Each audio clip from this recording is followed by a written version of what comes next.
There's something for every imagination at your local comic shop. Visit ComicShopLocator.com to find a store near you.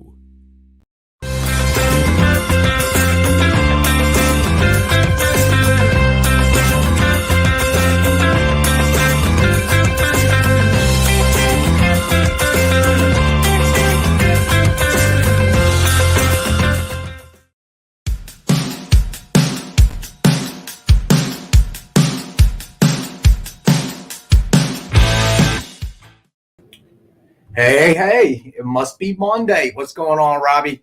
What's up, How you man? doing? How you doing? I'm doing great. Happy to be here. So we got Dave in the house. Hey, Dave, what's going on, buddy? That book of yours is coming your way. Dwayne's a pain. Hey, bud. Lars, man, hope you're feeling better. And Marcus, as always, are faithful here with us tonight. So we are Sans John. John had a personal thing come up, so he could not make it tonight, but he promises he will be back for New Comic Book Day.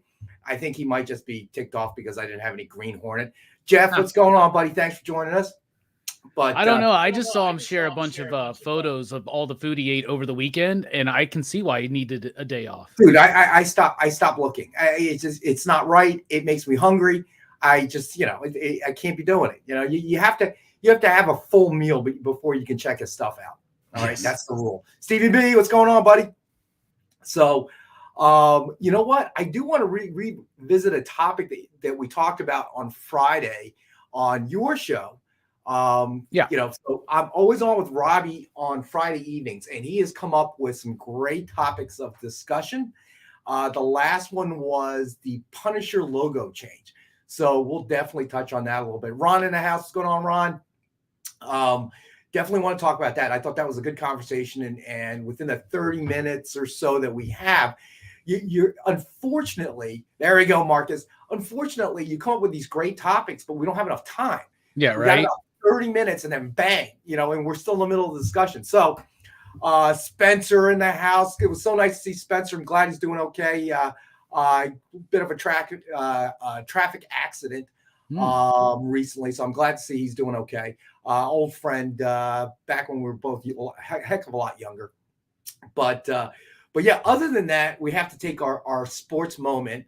You guys are a hot mess. You're Cowboys and you're Lakers. John Spilios, what's going on? You guys are a hot mess right now, man. Well, like we talked about on Friday, like who even cares about the Lakers at this point? You know what I'm saying? And I think the Cowboys, they're doing what they're doing right now, and we'll see what happens when we get up closer to the season. But man, my Auburn Tigers just could not overcome Miami yesterday. Got booted out of March Madness in the second round. Very disappointing. I didn't get to watch the game. I was doing a live stream, so you just got to see my enthusiasm for March Madness die over the course of those 3 hours I was streaming last night. All right, whatever Marcus is taking, I need me some of that. It's winning time for the Lakers because it's got some good stuff. Is he talking about the show? Is that the name of the show? Or whatever, because there's a show that's out right now. Oh, yeah, that's right. I haven't watched that yet. I've meaning to watch it's really good. I think Nick was posting on Facebook about watching it and that it was really good. So definitely something I need to check it out. Yeah, I haven't caught up. HBO, Marcus, thank you. John, we don't want to hear about your Go Bucks. We don't want to hear about the Tom Brady, I retire and I don't retire. And now he's asking one of those NFT companies to help out, or not NFTs, cryptocurrency companies to help out that dude that spent $518,000 on the last touchdown football, which I believe market value currently is about $20,000, which is still pretty good for a football, but nowhere near the $520 he paid that poor guy. That's one guy definitely not excited that Brady came out of retirement. Yeah, definitely had a bad day that day, and that was quick too, man. He bought it over the weekend and then bang. Lars Man says Cowboys could get local boy Von Miller. Wouldn't be a bad move on their part, but it's interesting. I'm interested to see with all the trades and stuff. Juju Schuster went to Kansas City. I saw that, so it should be an interesting season. Yeah, there's been a lot of moves. Moves. I think that we I think we cut Randy Gregory, which there was a piece of me that couldn't understand that, but then especially at the end last year, he was very undisciplined, and like we kept getting there was one game where it would happen over and over and over, an offsides car, neutral zone infraction or whatever, right? So like, right. That's probably has something to do with that discipline. Yeah, but seriously, all right, that could turn in either good or bad. But all right, so we start as we always do with the Dynamite 10 pack. So 10 random Dynamite titles, $3.99 cover price or higher. So a suggested retail of about $40, 40 plus. And as always, as thank you to our viewers, we have it for $5. So 50 cents a copy. So that is out there, and we'll be out there for our viewers. Lars Man says Randy G has no discipline, is always a day away from suspension. So I pull for the guy. Oh, I would agree with that. Yeah, I would definitely agree with that as well. But yeah, I mean, it's going to be an interesting season. That much is for sure. All right, so you know what? Let's do best offer first. We got two types of claims. Should I do that first? Dwayne's a pain. All right. So, man, I'm starting to get into old habits, I guess. So, for any new viewers out there, we have two types of claims. So, we have a buy it now claim. So, we'll flash up a price, and the person who claims it first in the chats walks away with it. And then we have best offer at the end of the night. So, what that means is that we'll throw a starting price out, and the person with the best claim offer at $7.55 right before the end of the show will be the winner. And JD, our producer, will throw up a clock and warn us when we're approaching the 7:55 mark.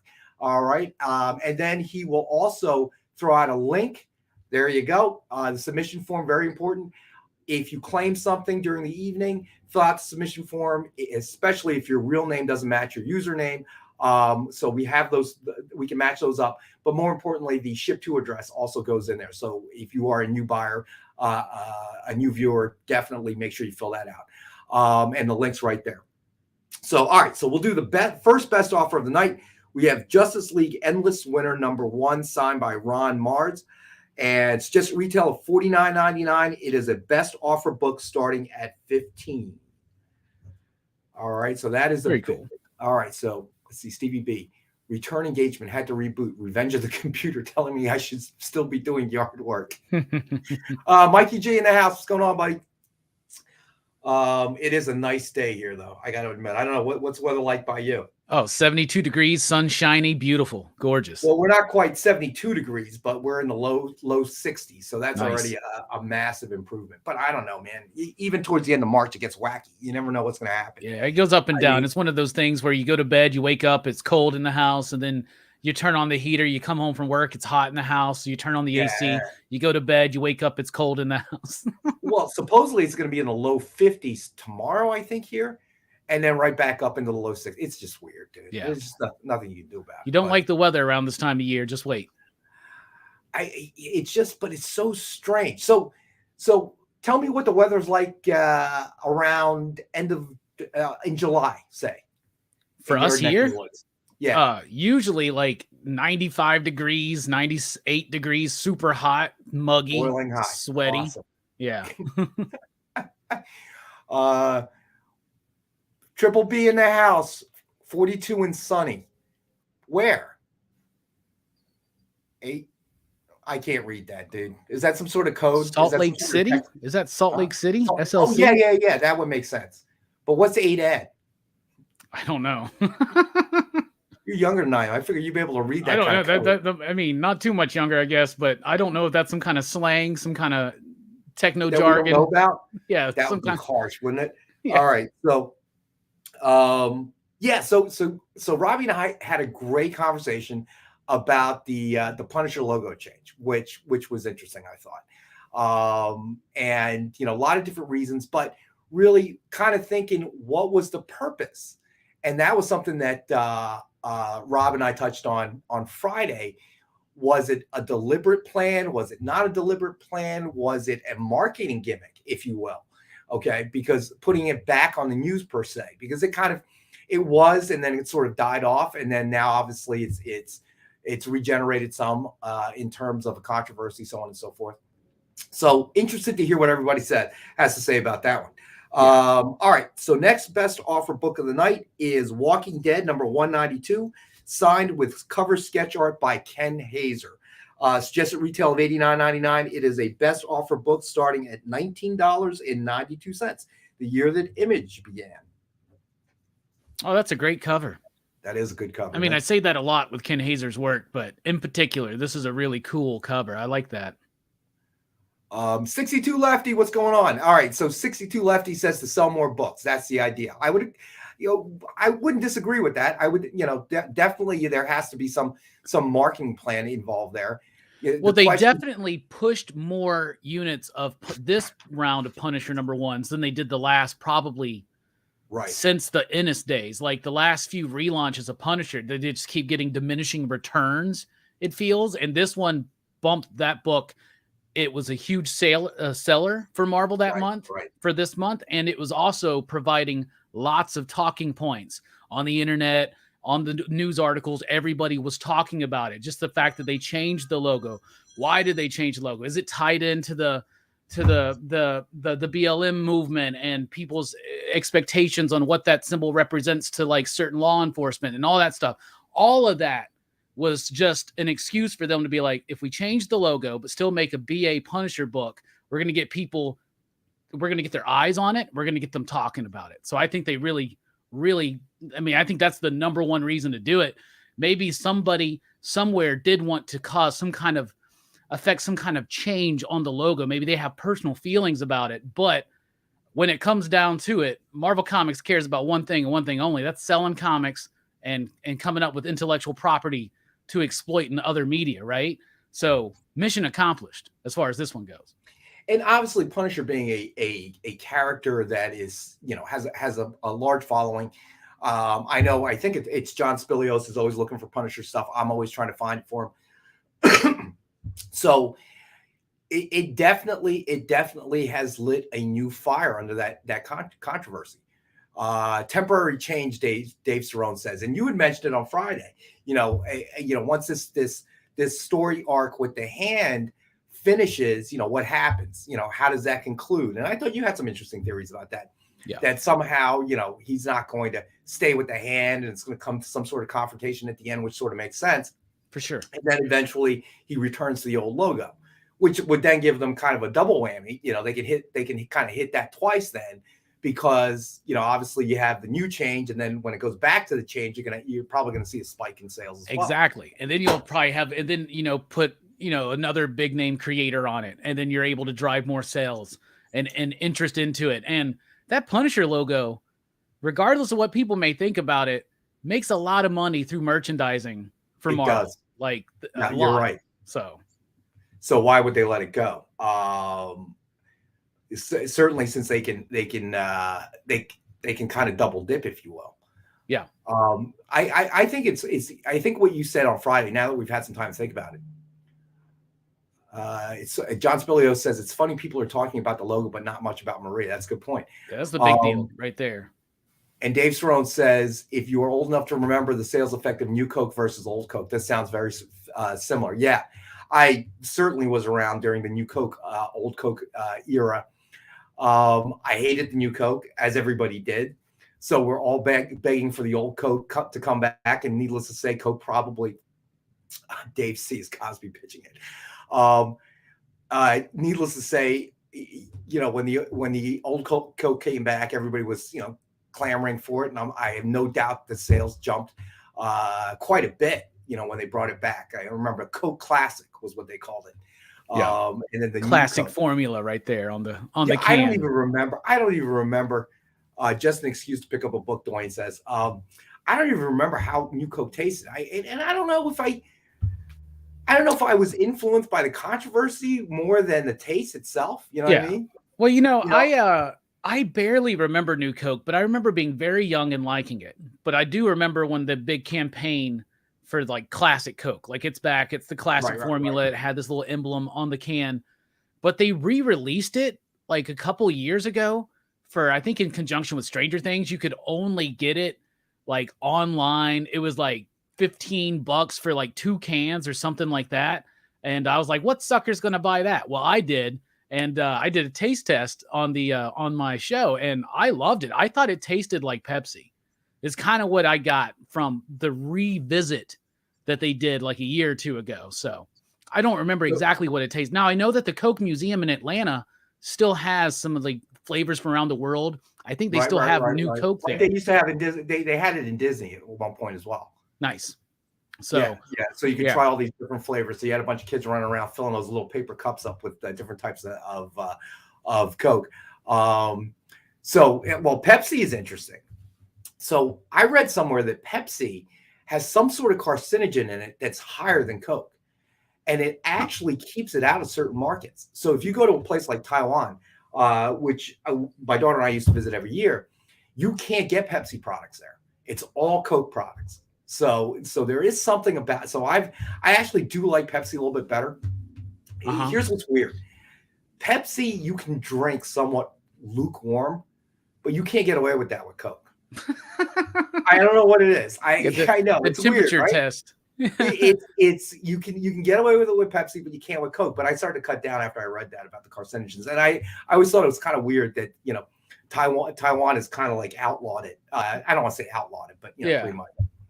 I was always a Coke over Pepsi guy, but I'm very curious because like I started switching to diet drinks, right? So I do like Coke Zero, and I didn't like Diet Pepsi that much, but the Coke Zero version of Pepsi, I think it's like Pepsi Max or something like that. I actually really like that soda. So I think it's pretty delicious. I would like to actually do that Pepsi challenge, like legitimately have no idea what it is and see like without a visual cue, like if it makes it a difference on how it tastes to you. You know what I'm saying? All right, Lars man has gone around the bend there. He goes microwave Dr. Pepper sometime. It actually tastes like really nice hot tea. Interesting.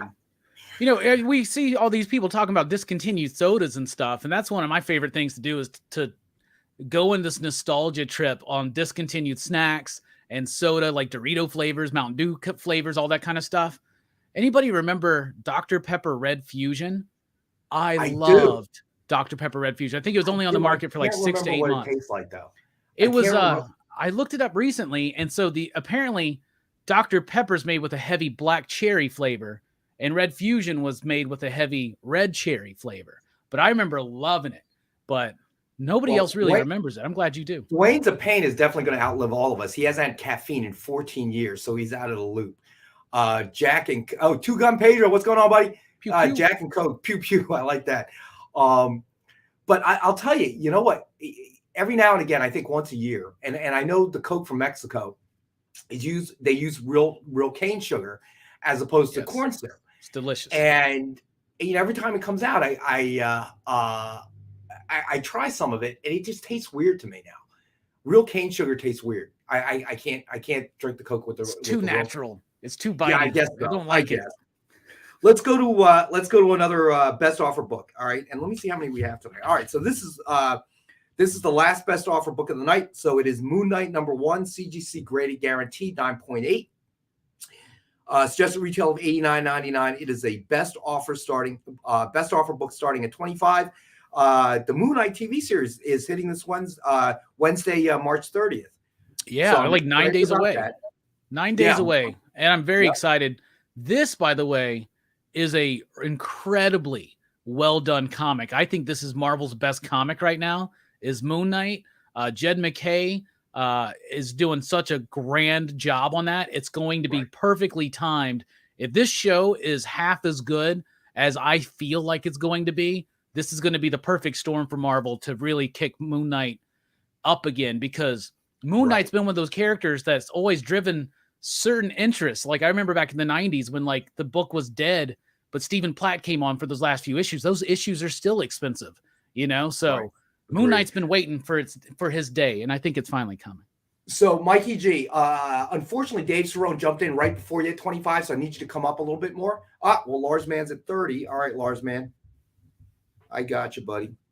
And He Who Remains is here. How you doing, buddy? Nice to see you. All right, so Lars Man is in the lead on the Moon Knight #1. But yeah, I mean, we should all probably stop drinking soda. Period. End of story. To be quite honest, Stevie B is at 35. Gotcha, Stevie B. I'm really looking forward to that Moon Knight show. Hey, by the way, Rex, I finally watched Peacemaker. I watched it over the weekend, and absolutely loved it. Loved that show was so funny, but had so much heart to it as well. And John Cena was a perfect cast for that role. Yes. You know, I couldn't believe it. It was just, I really enjoyed it. I loved every character. I loved every moment, every gag, every bit, I thought it was actually incredibly well done. And Eagly, like, didn't I tell you? What's a Baby Yoda? What's a Groot? Who cares? Eagly has stolen my heart. So. Thank you. So He Who Remains. All right, you know what? We'll do that one next. It is Star Wars: The High Republic #1, CGC graded 9.8. Suggested retail of $89.99. We have the one available tonight for $77. So if you are interested in it, and Ron is going to go to 50 on the Moon Knight. Gotcha, Ron. Yeah, I'm excited to see next season. And Dave is right. Dave that Perone, is, yeah. I think you mentioned that before, Dave. Yes, that is not the actual Vigilante. He Who Remains. Dwayne Zapane got in right before you. I am assuming Dave got right before. I think Dave came in right before He Who Remains. Oh wait, yes, Dave. I'm sorry, Dave Cerrone actually claimed that. Thank you for catching that, my friend. And yeah, I agree. I used to read Vigilante comics when I was a kid. I thought he was super cool, and it was a character that I felt like I was on the ground floor of, you know, because all the issues were like that I had were like single digits or whatnot, and it is not the same character at all. No, but somebody compared their take on Vigilante to Deadpool, but it's not completely Deadpool either. I really do like the take, but it is not Vigilante. So the handful of Vigilante hardcore fans out there may be disappointed, but yeah, I know. All right, so John Spilios is up to 55. Mikey's first. Sorry. Actually, Mikey G is at 55, John. My apologies. So gonna need you to come up a bit on that. All right, I got you, Mikey G. You're up for 55. Thank you, JD. So Low Hit says he met Jed McKay this weekend at Toronto Comic-Con. He was awesome. Spoke to him for almost 30 minutes. That's awesome. Nice. And I'm glad you got out to a con as well. That's really cool. Let me see. A Low Hit says he has 7 different variant covers of the Moon Knight #1. Let me see. Dave Cerrone says Marv Wolfman said he created Vigilante to deconstruct the cape-wearing hero with real intensity. I mean, you know, in a way they do that in a way they do that in Peacemaker, maybe. Yeah, I mean, when you look at that, when you watch that series, there are no good guys. They're just different levels of bad. You know what I mean? Which I think makes it very interesting too. Well, I love it because it's showing you that the world is not black and white. It's like it's all shades of gray. You know, right? 50 Shades of Gray, some would say, but we think it's more complex than that. But Joel, what's going on, guys? Yeah, so I mean, you know, kind of like The Boys, kind of that flavor to it. I really enjoyed it. Actually, what was it? What was the trailer that just dropped last week? Miss Marvel? Yes. So I remember talking to Alec about it. He was pretty lackluster about it. You know, he didn't really like the trailer, wasn't very excited about the upcoming series. What do you think? Well, first of all, I'm a big fan of the initial run of Miss Marvel, the Kamala Khan stuff by G. Willow Wilson. I do like that stuff. I thought she was she has felt to me like one of the newer characters that feels more in that like vein of like Kirby and Ditko. Like it feels very classic. The origin kind of works and a really cool character. So I like the original stuff with G. Willow Wilson. I saw the trailer and it didn't necessarily supremely win me over. But this show's not targeted directly towards me. It's not targeted towards 40-year-old men, even though we're going to be watching it. This seems like it's targeted for like that middle age range. You know what I'm saying? So I like that they're intentionally not just replicating their previous successes, but they're taking this character and formatting it. It looks to be something to appeal to, like, say, a 12 to a 16-year-old. Yes. And so I think that's something that is the character is ripe for, and that the MCU really, really needs. And I think it could work. So I hope it's good. I think it'll be fine. They changed up her powers. That doesn't bother me that much. So I'm excited to check it out and see what they do. So Stevie B, I got you down for 60 on the Moon Knight. So you're good there. So Stevie B is currently in the lead at 60. That was a feel I got too, and most of the people that I know that have watched the trailer kind of got that same impression. It's clear that they're aiming for a younger demographic, and that's what they're trying to capture. And you've got enough of that hard edge, gritty ones series out there. Obviously, Peacemaker's one, The Boys. So they're trying to, and that's not a bad thing. If we can get younger readers, and I hate to use so Mikey G's at 65. I got you, buddy. I hate using this example, but it's like the tobacco companies. Yeah. At a certain point, the tobacco companies, some actuary, some accountant did the numbers and said, well, the problem is all of our customer base keeps getting lung cancer. So we need to get some of them younger ones in. Yeah. So we have a new customer base in 20, 30, 40 years. And that's not quite the same. The MCU isn't going to kill anybody. Piss people off a lot, maybe sometimes, but it's not going to kill anybody. But I think we've talked about this on different levels. We're losing that younger generation because we talked about the physical book itself, how there's still a large collector base, but kind of like LPs and vinyls and stuff like that. You see these stores out there, but here's the problem. How long are they going to last? Yeah.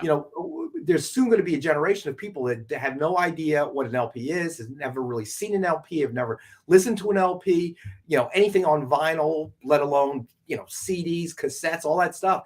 And so they have no attachment to that format, So what happens then? All these things start to die off. You're going to have a generation that's never listened to anything except off of digital music. Yeah. Same thing. We had that whole conversation a few weeks ago about how to bring new readers into comics. I think this could work if they market it the right way, because you got a new character who's in the lifespan of comics, especially in Marvel comics, still a very new character. You can have, it's aimed towards a younger audience. They could watch this because they'll watch any Disney Plus show, right? They'll watch it. Right. Maybe the families will watch it. They'll like it. They find out it's a new character. When you go in there, you're not overwhelmed by 60 plus years of continuity. It's easy to start the journey of Kamala Khan from book 1 of Willow Wilson and just keep going. It's very easily digestible for a new character. So I think it could really work. I agree. I agree. So you know what? We got to take our first break, and this conversation is actually opening up a can of worms. And you bring up Disney Plus because I watched the whole weekend of Disney Plus because we had my nephew over again for the weekend, and he was hanging out with us and stuff. And first thing, we get to my house, we got Five Guys burgers ready to go, and he goes, "Can I watch Disney Plus?" So there's something to be said about that. But right now we're going to go to our first break. Stay with us. We'll be back in a couple minutes.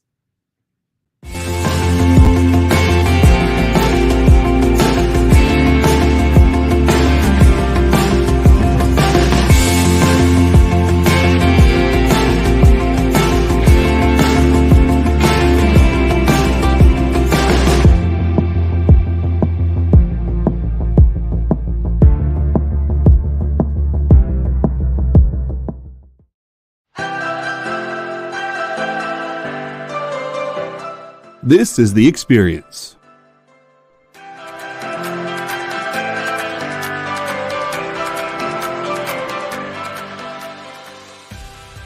Good afternoon, everybody.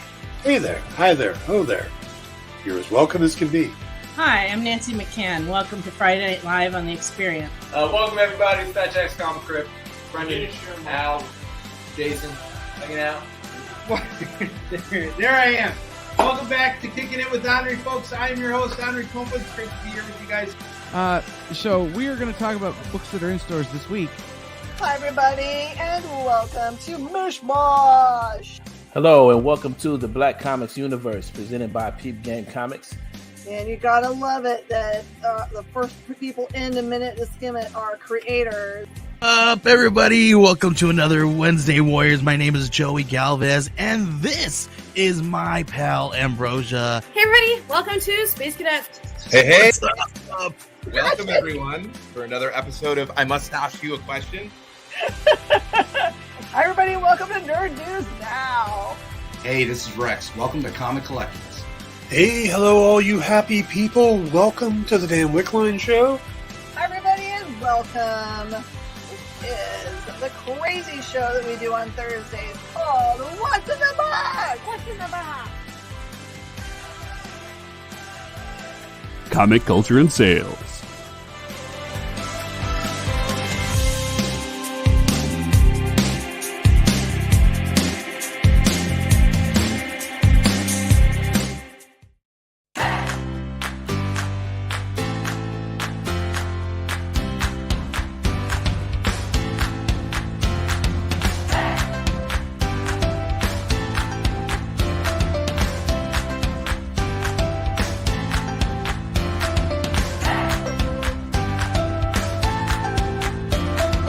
There's something for every imagination at your local comic shop. Visit ComicShopLocator.com to find a store near you.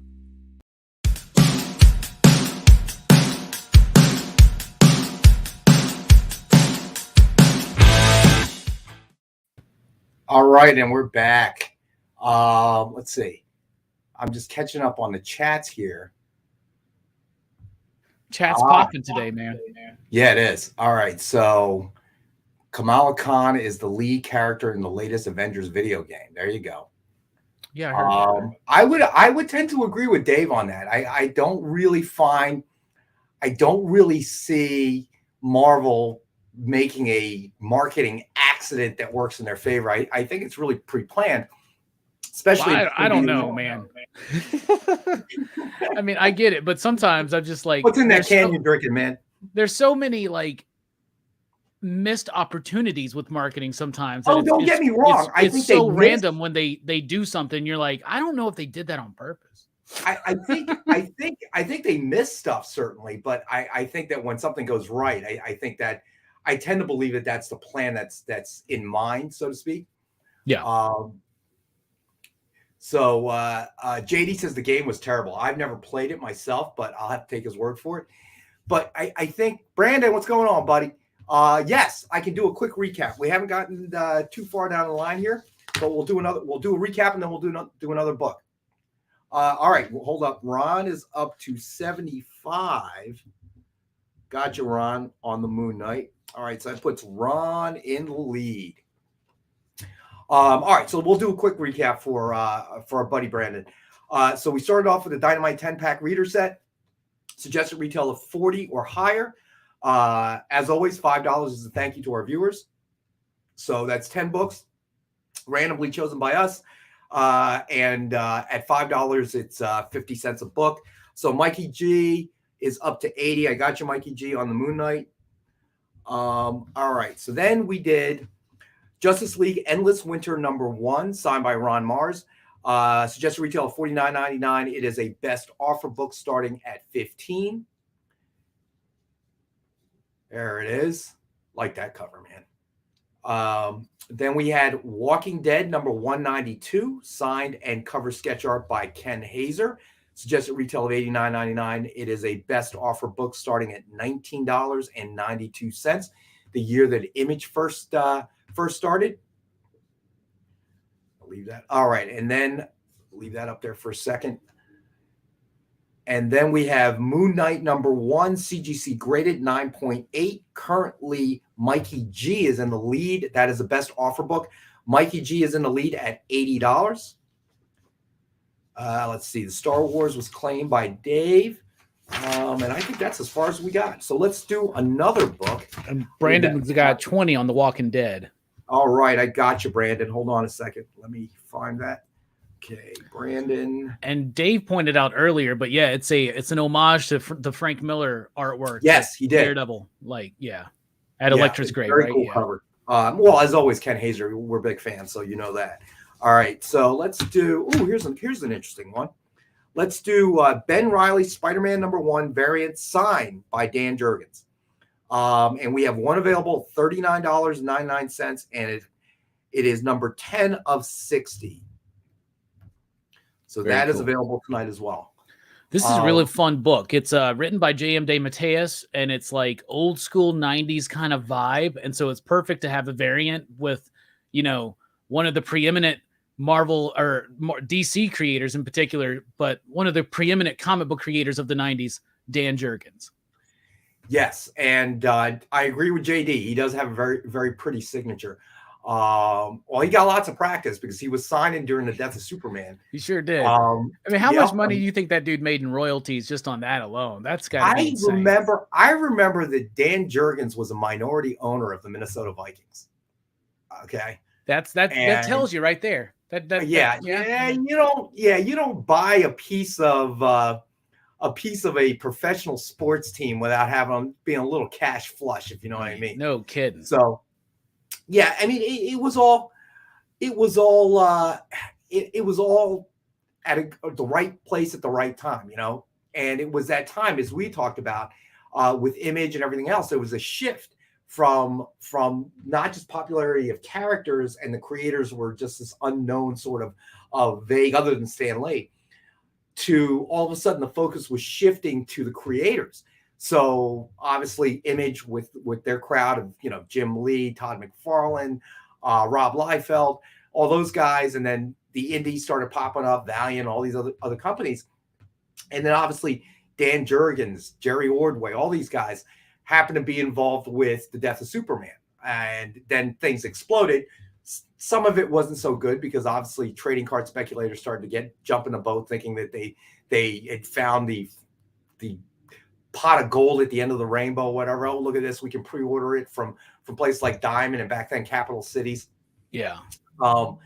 Which obviously did not turn out to be a very good plan, right? You know, they figured out the hard way that, oh, wait, you mean they can bring Superman back? Yes, they are not legally bound to keep him dead. They could bring him back. I think Ed Piscor is the one who always says it, like, so the speculators tanked the card market, so then they were like, well, let's jump over into comics and see what we can do there.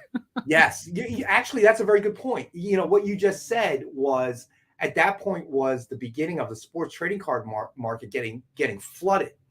And, you know, a pack of cards was going, you know, somebody was putting out their packs of cards that were $9, $10, $20, you know, and you're talking about the early 90s. That was crazy. You were more or less chasing the kids right out of the industry. I mean, what kid could go to back then a convenience store and blow $20 on a pack of cards? Yeah, you know, it was crazy. It was. I was a grown adult and didn't want to blow $20 on a pack of cards, but things got out of control. And you're right.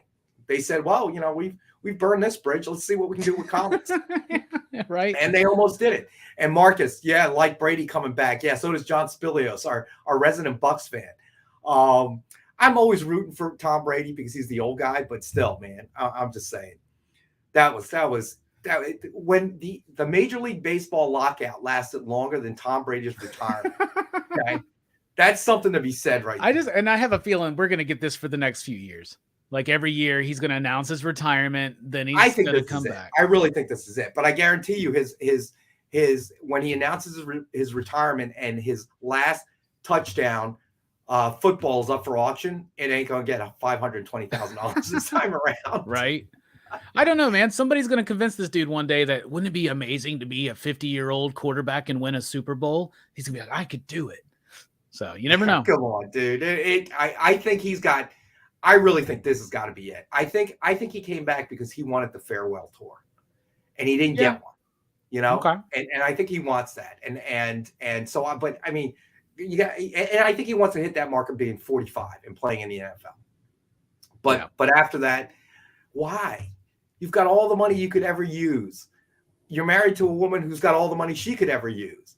Why would you? You know, it's got to be painful for a guy that age to get hit by like these young defensive linemen, linebackers. You know, guys are moving. You know, my God, like they're sprinters, except they're 300 pounds and 6'8". You know, and they're ready to pound you into the dirt.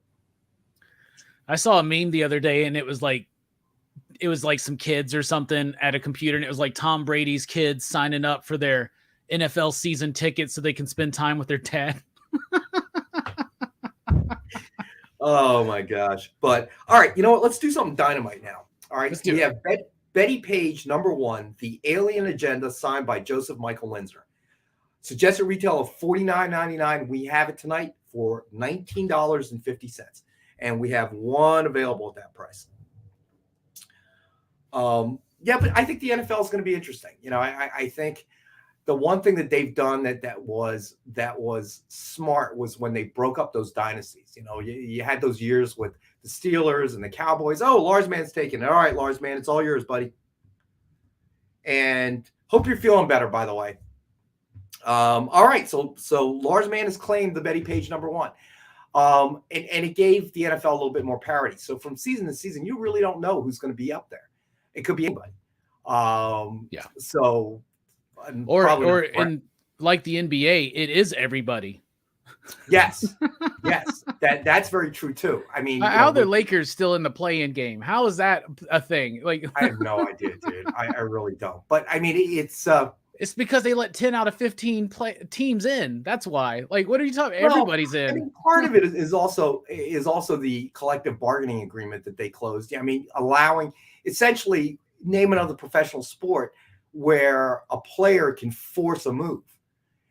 Not to say it's not possible, but it tends to happen more in the NBA than anywhere else. That is true. And, you know, I'm unhappy. I'm forcing a move. You know, so good news, Lars, man. I'm glad you're feeling better. Road to recovery.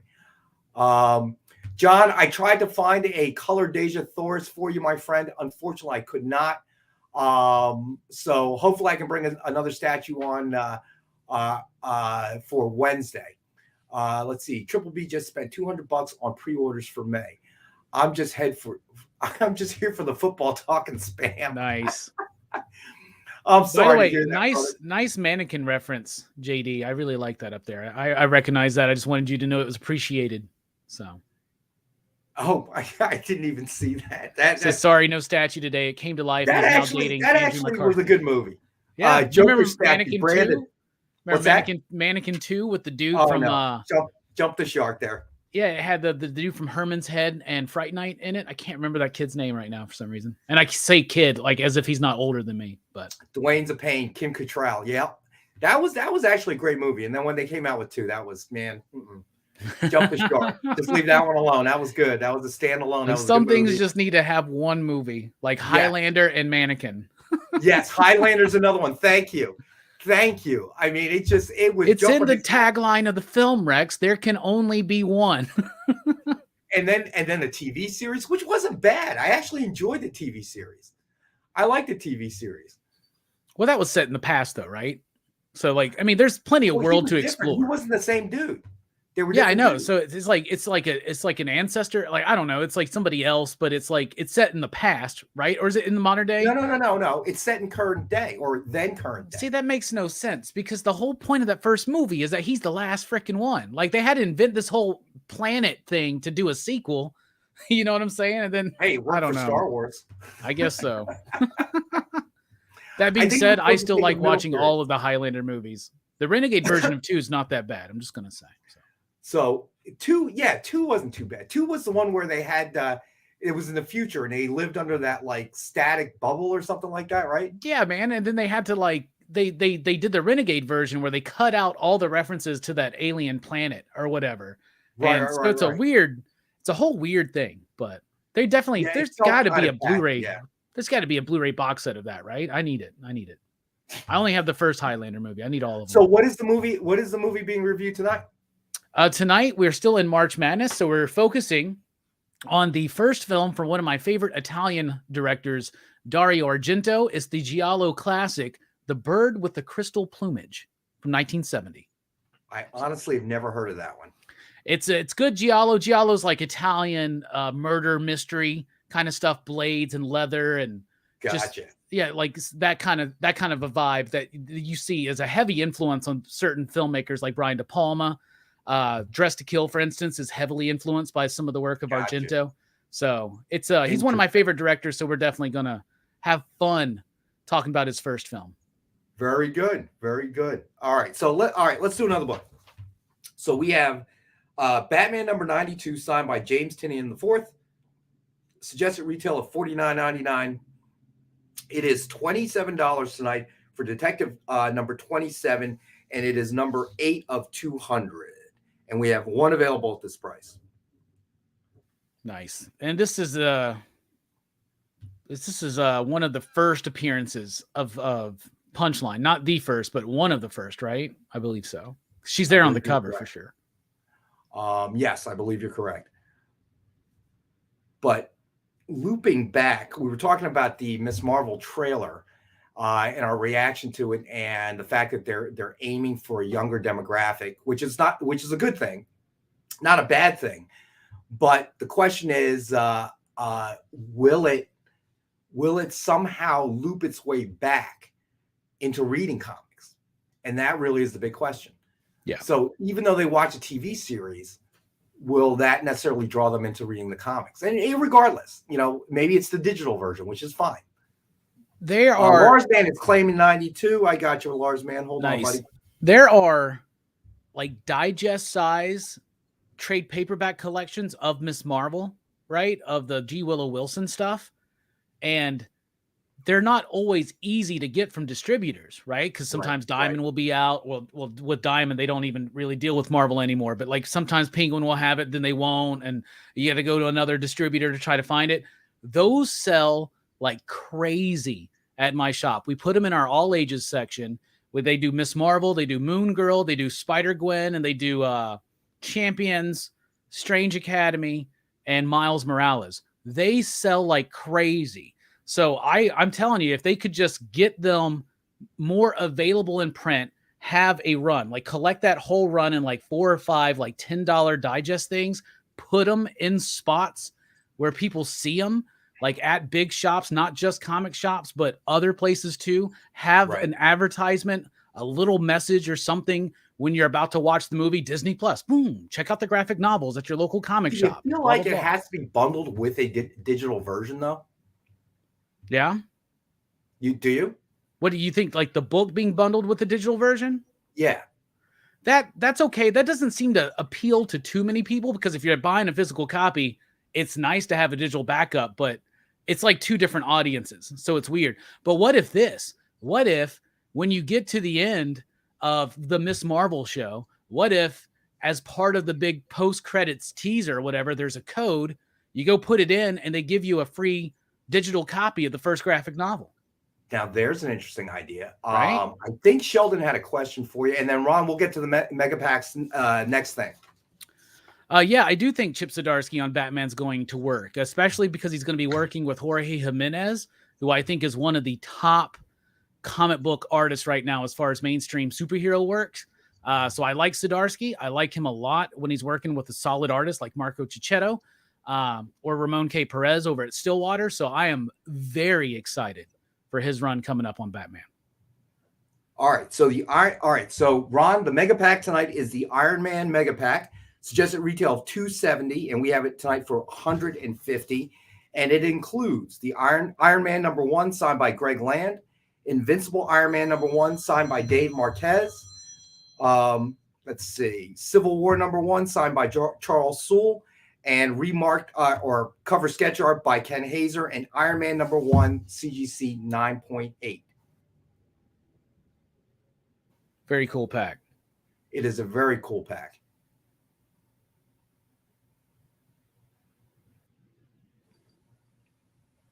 All right, so that's available. Sorry, my daughter just called me, so I'm just making sure everything's okay. Oh, okay. I couldn't see what you were doing because of the image, so I was like, is he frozen? Oh, that's right. It's got me blocked. Am I supposed to like be doing something right now? Look, everybody. Oh, no, don't do that. We're a family show. Let's see. So Dwayne Zapane says, Jorge is amazing. Unfortunately, he's digital.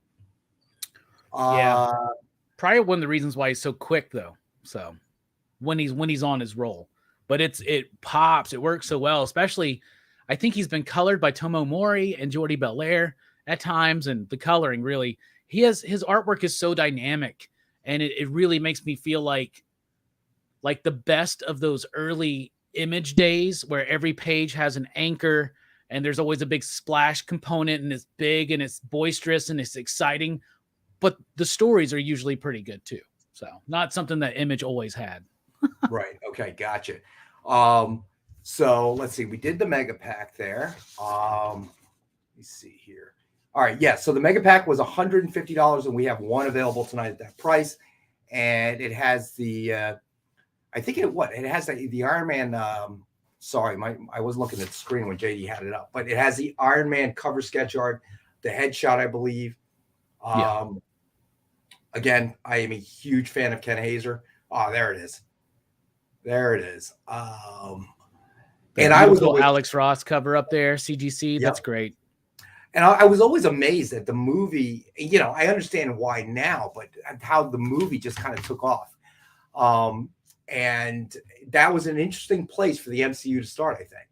I don't think, if you were taking bets, you would have necessarily bet that Iron Man would be the starting point. Yeah. You know, anything else wouldn't have probably worked. If they would have started with Cap, if they would have started with Thor, it wouldn't have worked. But Jon Favreau understood the movie that he was going to make. They were taking a gamble, Marvel Studios was, and they were allowing Jon Favreau to execute his vision. And it's also just so supremely important to the success of the MCU that they cast Robert Downey Jr. in that role, because he is what brought that to life. Yes. He absolutely. Well, he's had an interesting career. Thank you, JD. You're right. Brandon did express interest in the Ghost Rider. So, all right. So we'll do that one next. Ghost Rider #1, black blank variant, signed with cover art in silver, which is always amazing to me. A Ghost Rider head sketch by Ken Hazer, suggested retail of $89.99. We have it for $72. The year that Ghost Rider first appeared, we have one available at that price. Nice. It always amazes me when he works in that medium, because the silver paint pens, if you've ever dealt with them. Oh, John Spilios, you got it, buddy. And he's playing with the negative space there too, right? Where like other people would draw the skull and color that in, but he's doing it the opposite way. And it reminds me of those Midnight Suns. They were the black variants with they were gold, were on it instead of silver, but it reminds me of that. That's really cool. Yeah, no, I mean, the way he kind of deals with it. I mean, the connecting covers, the wraparound covers that he does. I'm always amazed at the things he can do. And those silver pens aren't easy to work with either at all. No, because they glob. That's the thing. So when I started off in the sports industry, and when we'd have athletes sign, it was almost impossible to get it done in gold paint pen, because they're athletes, they're not artists. So there would be all of these units that would just get trashed because they would glob and whatever, and they hated doing it too. Yeah. It is a very, very difficult medium to work in. So it's always amazing to me that Ken can do what he does. But let's see. Brandon, okay. Well, unfortunately, I hope Brandon was watching and he just wasn't interested, because John hopped on that one real fast. He sure did, man. Let's see. All right. What should we do next? Let's see. Oh, here's a nice one. Let's do this one. Death of Wolverine #1, Dynamic Forces exclusive, signed by J.G. Jones. And we have one available for $39.99. That's a great cover. It is number 2 of 340. It is a great cover. All your key characters from Wolverine's life. But they even got Elektra in there from that time he was running around with her during the Diodato days of the Elektra series. Yes, correct. Pete Milligan, yeah. Correct. It's good stuff. So all right. So you're saying that in your LCS, things like Strange Academy, things like Miles Morales, they're moving. Are the buyers though really that younger generation? The buyers are the younger generation, or they're the parents buying for the younger generation, but they eat it up. All ages content that's in a digest format that's less than $15, that stuff flies off. And I'm not just talking about the Marvel stuff, like DC superhero girls. That stuff flies. That stuff sells like crazy. The Batman Adventures stuff, when they do those collections, those sell like crazy. But then other stuff, like there's this book called Hilda or something that's tied into a Netflix show, obviously. So it's got that benefit. We sell the crap out of those. We sell Dogman and Cat Kid. Our all ages section is a big, healthy part of our comic book revenue, graphic novels in particular. When I was younger, you'd see kids or whatever, reading comics. Now, granted, the pandemic has kept me indoors a lot more than previous years, but I feel like I don't see that anymore. I feel like any kid you see is pretty much staring at their phone. Yeah. Or an iPad or something, of that nature. It's true, but I mean, that's why it's up to parents as individuals. You know, do you want your kid to read? Read around your kid. Let your kid see you reading. You know what I'm saying? Yeah, Don't let your kid just see you stare at a device all the time. But, that doesn't work. Well, it works for some people, right? Because kids kind of will mimic behavior. I'm talking from a very early age, right? But I'm just saying that I don't know if it's nowhere near what it used to be, I'm sure. Because when I was a kid, everybody knew comics, you know, when I was growing up, but it was the 80s, late 80s into the 90s when I was Here's the funny thing, though. I know that growing up, my mom wanted me to read books. She wanted me to read literature. And I'm reading comic books, okay, which she called junk, poisoning my brain, so to speak. So the physical aspect of it is I'm trying to make that link. Does that make any sense? I'm trying to understand how we can drag new readership, but also have them reading as opposed to just watching a TV series or whatever else. But that becomes the other question that you and I have discussed in the past is what happens to the actual physical copies of the book? Mm-hmm. Will it be able to make that jump? Yeah. And the other thing is I took specific care several years ago to really invest and at my shop to invest in knowledge and time and money on building a really solid all ages section. So it's important because kids come in my shop all the time. Sometimes not because they want to, but because their parents do, or because they want to look at the new toys. Right. But we have sold so many books from over there and we do sell them to kids. And I don't know if I think it's a missed opportunity because I think a lot of shops, a lot of the industry right now is easy to write it off and say kids don't read comics anymore. So we got to really focus on this stuff.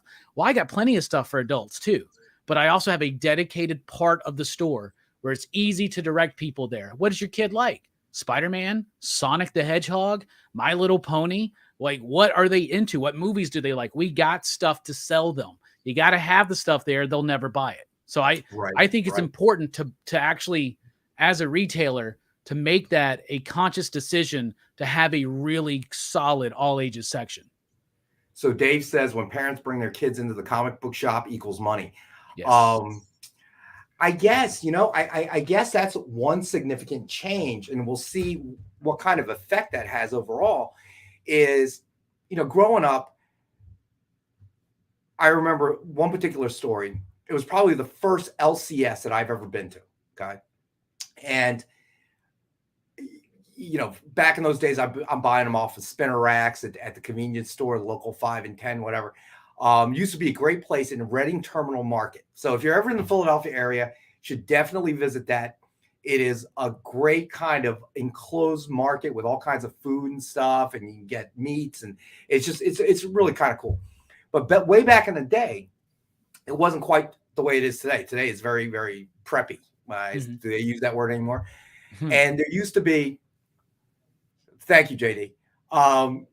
And there used to be this place. And as you know, back then, any kind of publication, whether it was comics or magazine, the publisher didn't want to take a whole bunch of returns. So what you did was you only sent the cover back, right? Or you had to send half the cover back. So I would be picking up all these comics for like 5 cents a dime, and they were all half covers. And JD Barry, what's going on, buddy? Half covers, and the guy who was slicing them didn't pay attention, so you'd have pages where they were like split in half. Yeah. But I'm getting them for a nickel or a dime or whatever, and truly, I was there to read it, and it was, my mom would give me like $2. So you're gonna buy a new issue, or you're gonna buy, a whole bunch of issues, except that the cover's cut off. So I didn't care. I didn't know that they ever had any kind of resale value. So I was interested in reading the stories. And I don't know if that's something you can recapture in today's world. Dwayne Payne says back in the day, grocery stores had comics used from companies to advertise products. Yes. Radio Shack. Forget about the sea monkeys that I bought, which I realized many, many years later when I had I had cichlids. I had a huge 50-gallon tank with cichlids. And one of the things you'd feed them were brine shrimp. And I don't think it ever dawned on me when I bought those sea monkeys at the advertisement in the back of the comic book until many years later when I put them in that water in the salted tank. And I'm like, holy crap, they're sea monkeys. That's what they are. Yeah. Yes, Lars, man, you're absolutely right. Drugstores used to be a big seller of comics. So that was, my mom's bribe dragging me out to go shopping or, to go to the drugstore or the Woolworths or whatever it was. I'd have to, she'd have to buy me a comic. But it was so hard. You had to decide on a budget. You had a budget. Oh my gosh, it's 7:01. All right. So stay with us. We're going to take a short break. We'll be back in a couple minutes and we'll get to a few more comics and talk about nonsensical things that Robbie and I always seem to do.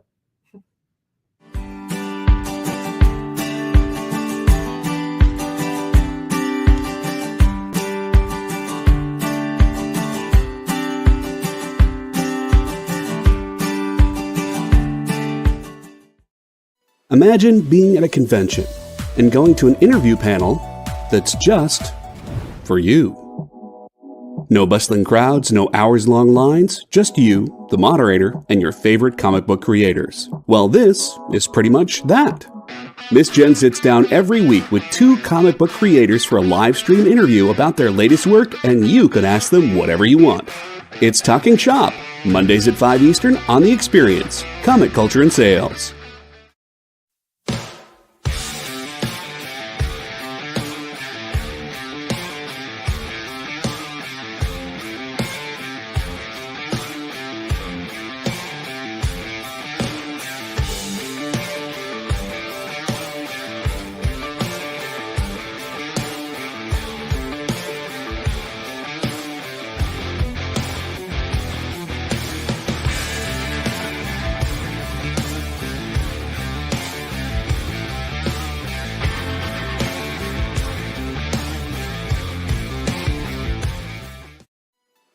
To be continued. 3 little words that hold the secret to the next great story.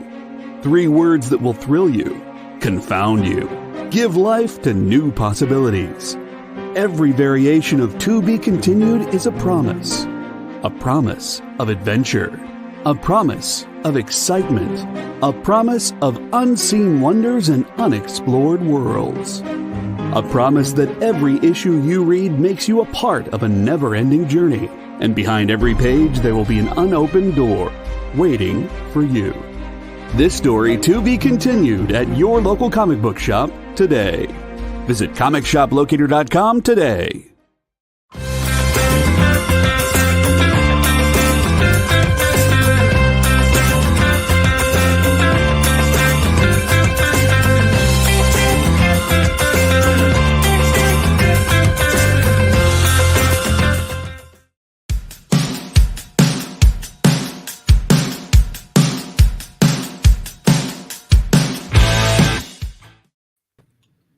Hey, and we're back. So, you know what? Dwayne DePayne said something, and I want to address this. Back in the day, grocery stores had comics used from companies to advertise their products. Radio Shack had an X-Men comic. And that's a big thing, is that comics were a huge advertising vehicle back then, that it isn't necessarily today.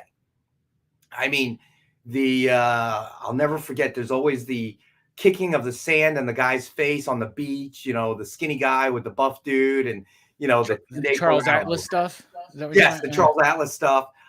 Sea Monkeys, an example, obviously, which I ordered. I think Columbia Music had their 1 cent, and you'll get all these records. Let's see. Dave Cerrone says he picked up the JCPenney reprint of Fantastic 451. Nice. Hey Neil, how you doing, buddy? So that's something that's obviously shifted as well. I don't know. It's although the movies, the MCU and the DC universe have become sort of mass consumption type of entertainment, it feels like maybe comics have not, did not make that transition the same way that the MCU is. Now, that's the bad thing, but going around it, the good thing is it did bring more interest to the characters, and perhaps, I don't have any numbers that I'm looking at, but perhaps to comics, comic readership overall. We'd have to look at a chart to see where the beginning and the end sort of occurred, but I'm interested. So Let's see. I have a lot of promo stuff. Neiman Marcus, Radio Shack, State Fair of Texas, no less. They are kind of cool now if you're a collector. So yeah, I got a Dallas Cowboys Spider-Man comic that came in like the Dallas Tribune or something like that. That's a cool little piece of. That is had a lot of that stuff. Cool. Yeah, there's a Kool-Aid Man comic. I have those. I love that stuff. That's something that you can, when you read old comics, you start noticing the decline of the advertising in comics, and that shows you kind of like where. Like I remember reading a Marvel comic a few months ago that had an M&M ad in it, and I was like, "Whoa, there's an ad in here that's not for a Marvel movie." JD, you're right. Pizza Hut did have a big push at one point. I mean, I guess you kind of have to look at it as you kind of have to look at both sides of it, because I think it's unique what comics have done. If you look at any other print media, it has died. I mean, died a horrible, ugly death. Look at your Sunday papers now. Okay. Your Sunday paper used to be this huge, massive thing with inserts and ads and whatever. And now it's shrunk to what's not even in this local area. There used to be something called the Daily News, which I don't want to insult anybody, but was like kind of the newspaper for those that weren't too bright. I think I had a physics professor tell me once. Yeah. So it was like shortened stories and was always very thin. And now your Sunday paper looks like that. It's magazines. I don't really need those anymore. I don't even know if the Huntsville Times is even produced in print anymore. I think it may not be. I think it may have all went to like AL.com or whatever. It all got bought out by that. They shut down the whole Times building here, and it's gone now. It's like a Whole Foods now or something. So like, I don't even know if we actually have a printed newspaper locally anymore, because it's just, that has died. That's why like the most unbelievable thing about the character Superman is that he works for a successful nursepaper. Yeah. Right. The Daily Planet. Yeah. Well, I will tell you locally here, as of 6 years ago, there was still a print version of My Local Township, all under one umbrella. So it's called The Sun, and then each township has their own version of it. And high school sports is a big thing there, so I remember that because myself and my neighborhood, all my friends and neighbors were keeping copies for me and giving it to me because my daughter was on the front page that for softball. So I do know that at that point there was definitely print, but I also had a friend who worked in the print business, and it was just sad. It was just sad, as he was telling me how the business was shrinking, and it was clearly a dying industry. And he had worked in it all his life since he was like 18. So it was really kind of sad to see that sort of happen. But inevitably, I guess things ultimately have to change. So all right, so I think Dave wanted to see some Virgin covers, so we'll do that. You know what? Let's do this one first. Let's do Spawn number 311. Cover B by Todd McFarlane, Chadwick Boseman tribute, variant CGC graded 9.8, suggested retail of $89.99. We have it as one of our 5-star books at $50. So what is Triple B saying? No wait, 362 crazy. Yeah, it said that was from the comment. He said, my parents bought me the Spider-Man game on Sega Genesis. It came with the Spider-Man subscription and my first 3 books, starting with Amazing Spider-Man 362. That's awesome. Nice. I remember like first appearances of Carnage right in that era right there. I remember Sega Genesis. I remember playing Madden on Sega Genesis. Hours and hours spent playing Madden. I remember the Spider-Man X-Men game. I was more of a Super Nintendo guy, and I loved Spider-Man the X-Men Arcade's Revenge. Oh my goodness, I loved that game so much. And the Maximum Carnage game, which was on all of the different consoles in those days. That game was awesome. Yeah, I realize now I've actually come to that age. And I used to love playing video games. I mean, I literally, I think it was Sega Genesis. I think I played, it was like a Saturday night or I had nothing to do. So I'm sitting in my apartment and I played an entire season, of football, in one sitting. It's one of those sad stories where you hear people die from like not moving, just sitting there playing video games. I played an entire season in one sitting. And now I realize I can't play video games because I was playing with my nephew and I looked at the joystick And there are so many. All right, Brandon, you got it, buddy. There were so many buttons and knobs, and I'm like, oh, I think you and I talked about this. I was playing. What was it? It was a shooter. We were talking about Halo or something. Halo. Yeah. Oh my God. You telling me I gotta have 2 different joysticks to move? Like one to move this way? I can't do that. I can't do it. It was my very first experience. All right, hold on. I gotta get Ron from Moon Knight. Let me see. Where are you, Ron? Okay, Ron, I got you for 90 on Moon Knight.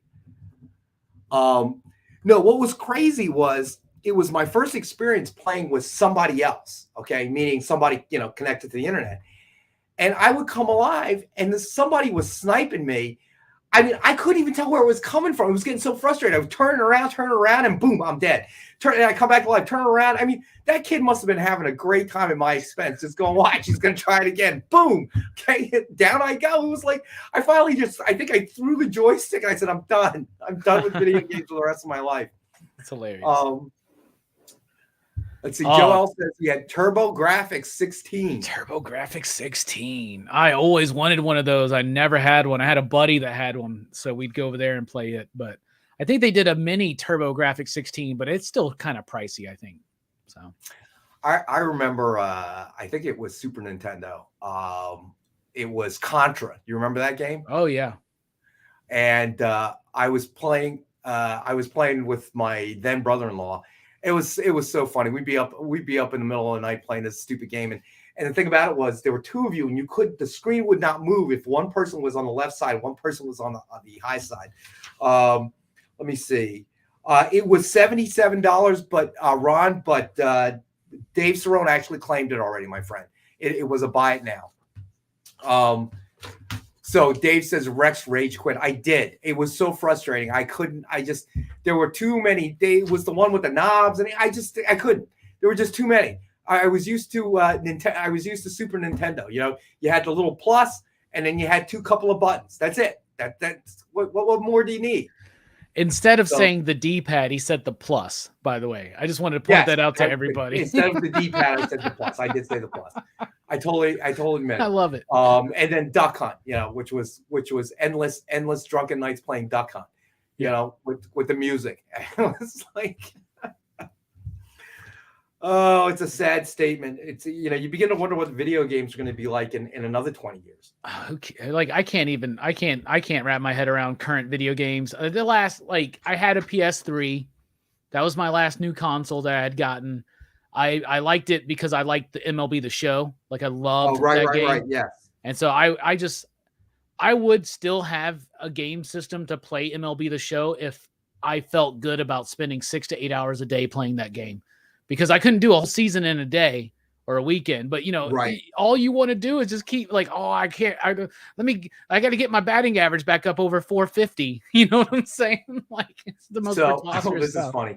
So 62 Lefty says he played PS2 until his son got in his teens and beat his brains out. You're like, this isn't fun. It was fun when I was beating up on the kid. Not when your teenage son is just like pummeling you and actually kind of looking at you with this sad kind of pathetic look like, wow, Dad, maybe you should just put the joystick down, bro. Right. I'm still a retro gamer. I don't like collect old school consoles and games because they're just so expensive, but I wish I would have gotten into that market.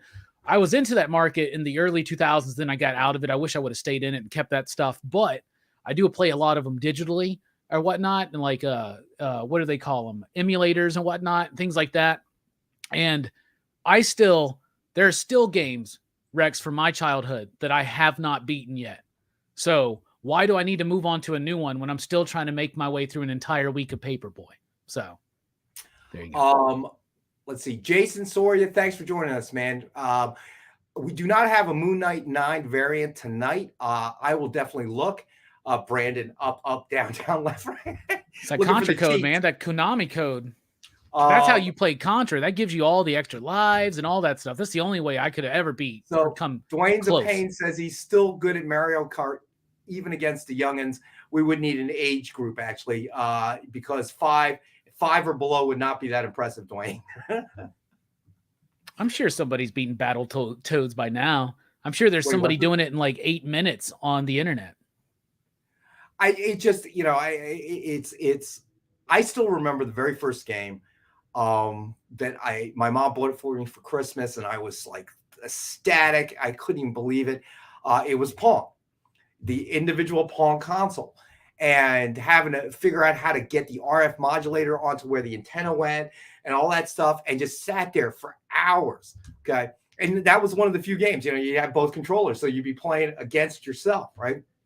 And then when Breakout appeared on the scene, it was like, oh my God, look, it's in color. Oh my gosh. Right. And there are lots of little, and it's moving faster. Then there are all the Pong clones that came out. And what's even sadder than you playing an entire season of Madden football by yourself one weekend is you playing Pong by yourself with 2 controllers, bro. Oh my God. I can just imagine it now. Like, oh, this is I'm happy. I'm happy. This is fun. That was the only thing you had. And then came the era of the video arcades. That was a big thing. I remember in the city of Philadelphia, there had to be within a 3 or 4 block radius, there had to be 4 arcades. It was crazy. And let's say, Lars, man, when your mom brought you Pong, you probably had a lot of you friends wanting to come over. A few until somebody ended up with Atari. And that just killed it for me. Atari was the big one. But it's funny, the old man stories, because I remember, so the big thing after school was we'd hit the arcades. All right. And it was still a quarter. And Missile Command. Okay. The arcade version, not the Atari version. Okay. With the wheel. You had the wheel, right? Yeah. And we had a friend, and we'd be able to go out at lunch, your junior and senior years, and we go out to lunch. We hit arcades during our lunch period. And I kid you not, I used to go to school. My school was in Center City, Philadelphia, which is, the center of town. And that's where all the businesses that are in Philadelphia are. And during lunchtime, you'd see these guys in suits waiting in the arcade, right? And the old etiquette is, if you're next, you put a quarter up on the console, right? So these businessmen, I'm sure they had an hour or whatever and gave up lunch or whatever to come into this arcade and play Missile Command. And my buddy would be there. And, you see these quarters start to stack up. I'll never forget, this guy was in a 3-piece suit. I didn't know at the time, but I think he had a Rolex on that was probably at that time worth $10,000. Wow. My friend was so good at Missile Command. He just had this technique, right? So the missiles would come flying down, and he would spin the wheel and hit the launch button, and he would just create this wall of clouds, and nothing could get through. He was just, and then after the initial wall, he'd be able to pick them off one at a time. It was amazing. Wow. I remember this guy in a 3-piece suit. He's looking at his watch. He's waiting for my friend to get done. He's not done, and he's been on the machine for like 40 minutes now. And the guy screams. He's like, "Are you kidding me? Is this kid God? What is going on? I got to get back to the office." It's like, we'll never forget that experience. That was so funny. Oh, that was let's see. Oh, Miss Pac-Man, Galaga, NFL Blitz. Oh, you know nice. What? There was a few years back, a lot of those arcade games were being re-released in a small kind of console, like about the arcade one-ups. What's that? The arcade one-ups. Yes. Yeah, they're a little bit smaller. They have the counter ones, and then they have full-size ones, but they're still kind of small. I want one so bad. Trick. That was what was so funny. There was always a trick to the game. There was a football one that was flat like a table. Yeah. And then you'd have 2 people on either end, and it was O's and X's, right? Yeah. And it was a trick to that game that we learned. And then we would beat the 3-piece suit wearing businessmen again. If you were on offense and you called a bomb, you could take your little O with the ball, the quarterback, scramble out to the left, go just past the line of scrimmage, and then come back and still be able to pass the ball. Oh, wow. But as soon as you cross the line, all the computer secondary would start coming towards the quarterback, and you pop back, and your wide receiver would be wide open down the field. Cheater. And that was another little trick that we had. Oh, my gosh. I can't even believe it. How long ago that was. Now, not an arcade in sight anywhere. Yes, JD. I know that you're talking about Nick Arcade. I loved Nick Arcade. You watch it now, you're infuriating. It's infuriating to watch because they're basically on a green screen like weathermen, and they're like having to jump and like hit these things. And all these kids can't seem to figure out like where they are on the screen and where to move. And it's just like, you're just like, you stupid kid, jump, go left. What's wrong with you? It's like when you watch Legends of the Hidden Temple and you're like, I would totally kick that kid's tail in Legends of the Hidden Temple. Just let me have a shot. All right, let's get to the next book. Another Wolverine, #1, signed by Benjamin Percy. Let's see. We have one available for $29.99, and it is #2 of 100. So nice that is low our number. Yes, and I love that red cover. Great stuff. Adam Kubert, one of my favorite Wolverine artists right there. Love it. So Tyler, I haven't even started with the stories. There was also oh shoot, I can't remember the name of the game now. That was like it was a ship. You would fly sideways across the screen. You drop smart bombs and shoot everything in your way. Now I can't remember what it was called. It wasn't Missile Command. Defender. That's what it was. Oh, Defender yeah. was another big one. Yep. So we would play that endlessly, and you got good because you had to stretch the quarter. Yeah, that's why we got good. Was Mom wouldn't give me any more money, so I had to stretch that quarter. Thank you guys. Yeah, Defender. You had to stretch that quarter as far as you could go, and the best way to do that was just stay on the game and keep winning, so you didn't have to pay another quarter. And then you got the rise of fighting games where you wait 20 minutes to get your chance to fight this dude finally who's been on this machine all afternoon at the skating rink, and you put your quarter in and get got in like 30 seconds, and yep, you're done. Go back to the end of the line, young Robbie. Yeah, I know. Learn your Ryu moves a little bit better. That was and invariably every arcade in America during that period of time would have a pizza joint right next to it. Oh yeah. Or they would sell pizza themselves. Like that's what you did. The arcade I went to in the 80s at my local mall was right next door to an Orange Julius and a KB Orange Toy Julius. Store. Yeah, the land so of the that Orange was awesome. Julius and the corn dog. Yes. Oh, I love that. I thought you were already on Medicare, Ron.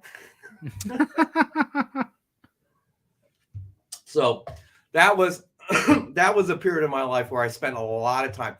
Chuck E. Cheese's did not exist when I was young, unfortunately. Although I did take nephews, nieces, and then eventually my daughter. I had Showbiz Pizza, which was just the most annoying place to be as an adult.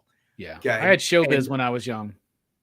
And Chuck E. Cheese, that the guy in the mascot costume, you get up close, man, and the fuzz was like ratty and stuff. And the funk's coming out of it, you can just my God. And the things that went on in that big enclosed climby thing. I mean, I wouldn't even allow my daughter to go in those things. I was, those had to be germ factories. It was crazy. All right, you know what? Let's do maybe 2023, maybe 2024, Dave. You know what? Dave actually asked for the Virgin cover, so let's do those real quick. We have Barbarella #8, Derek Chu Virgin cover, suggested retail of $50, and we have one available tonight for $40. So, my misspent youth at video arcades. Love them. Showbiz and Chuck E. Cheese came in around 83. Yep. I'm glad that we have this in my town. We got this rise of the adult arcade, like places that serve beer and they have pinball machines or they have old school arcades and things like that. So I'm so glad that I have something to replicate that experience here. There's that cover. There you go. There I was it waiting is. for that. So Barbarella #8, Derek Chu Virgin cover, suggested retail of $50, and we have one available for $40. Dwayne, you're absolutely right. Dave and Buster's. It was neat. Hey, Adrian, what's going on, buddy? It was neat when it first opened, and I would go far more often with friends. I think I even took a date there once. It was definitely fun to be able to grab a beer, have some food, and play the games and stuff. But even that's kind of lost its luster for me. Well, they don't. Do they have like retro games at Dave and Buster's? We have one in town, but I haven't been to it yet. I have not. Listen to this. So my nephew was over this weekend, and my daughter, I guess she had, her boyfriend had extra tickets or whatever. They wanted to cash in, so they volunteered to take my nephew to Dave and Buster's. So they went and they asked me if I wanted to go. I'm like, no, I don't want to go. All that sound and bing, bing, bong, bong, and then pay all that money for a beer. I can drink the beer out of the fridge at home. There's no reason for me to go there. So he won some stuff. He had a great time. It's still, I'll still take him if my daughter's not available, but it's just, I guess I have finally crossed that line. I've just gotten too old. I tried to DDR a few years ago and almost died. Hey, Dave, you're rebuilding an engine. Good. My daughter's piece of crap car is on the fritz, so maybe you could give me some advice. I could use some help. Dance Dance Revolution. Never played that. I know what you're talking about. Never played. It looked like way too much work for a video game for me. Yeah, right. Joust was another one. Joust. That was another big one. Dig Dug. In my era. Dig Dug. Cubert. I used to love Cubert. 100%. Miss Pac-Man, though, is still my favorite. One of my favorite arcade games. That was always big. Miss Pac-Man was always big. Donkey Kong, obviously. Yeah. I mean, big enough that they started making movies out of them. I mean, that tells you something. Yeah. But that nostalgia thing. So, but that was Frogger was another one. Yes, I remember Frogger. Love some Frogger. And they were packed. They were absolutely packed back in the day. The only place that you'll see things like that, at least in our area, in New Jersey, is if you go to the Jersey Shore. So every boardwalk has at least one arcade, sometimes two. But of course things don't cost a quarter. Space Invaders, yes. Centipede was another one, a big one. But you don't really have. It's not packed anymore. I don't know. People are just kind of moved away from it. You get so much. You get so much from your phone, your iPad. It's just crazy. Yeah. But yes, John Spilios. Yeah. Centipede was the other big one. I remember spending hours and hours and we got really good because I could literally spend hours in an arcade with $1. Yeah. 4 quarters. It actually worked. And if we were hanging with my buddy, man, we'd be there literally. I mean, I think he spent a quarter and was on Missile Command the whole time. What is below Wolverine? Let me see. Let's just get to the rest of them. We're actually a little bit, let's see. Is it let's see, where is Wolverine? It looks like a Ghost Rider is gone. The Walking Dead. Let's see. Is that it almost looks like a Virgin Red Sonja cover or something? I don't know. I can't quite tell. I'm trying to see from the screen. All right. You know what? Actually, yeah, what is it? What is it now? It's Red Sonja number 7. The Red Sonja number 7. Sozomaki. Virgin cover, suggested retail of $50, and we have one available for $40 tonight. It's a nice cover. Dragon's Lair. That was the one that was a cartoon, right, John? Yeah. And then you had to move it, and I never really got that. I couldn't because you would run and then you'd have to do it at the right time to make the screen change the way you want it to change. So yeah, that's true, Dave. I want to keep you here for the whole 2 hours, buddy. Don Bluth's cartoon. That's correct. So I never got into that. I was never very good at it. And I didn't have enough interest to kind of keep with it. I remember that. But I do remember that game. I had a buddy who was really good at it. And you'd have spectators. That was the cool part, Yeah. You'd have spectators like, ooh, if you're really good at a particular game. Try to get the high score on the thing. This guy's about to break the high score, guys. You got to come check this out. I know. Exactly. All right, so let's see. You know what? We got to take our last and final break. Space Ace. I don't remember that one, Marcus. But you know what? Let me look it up. Cruising USA. I love that game, that driving game. But that didn't come out until I was like an adult. But I love the driving games in arcades, even still. If I go to a Dave & Buster's, I'll hop right in the seat. Exactly. And the motorcycle ones, and the ski mobile ones, I love those. The Hydro Thunder, the jet ski one or whatever. Yes, that one. All right, we're going to take our last and final break. We'll be back in a couple minutes.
There's something for every imagination at your local comic shop.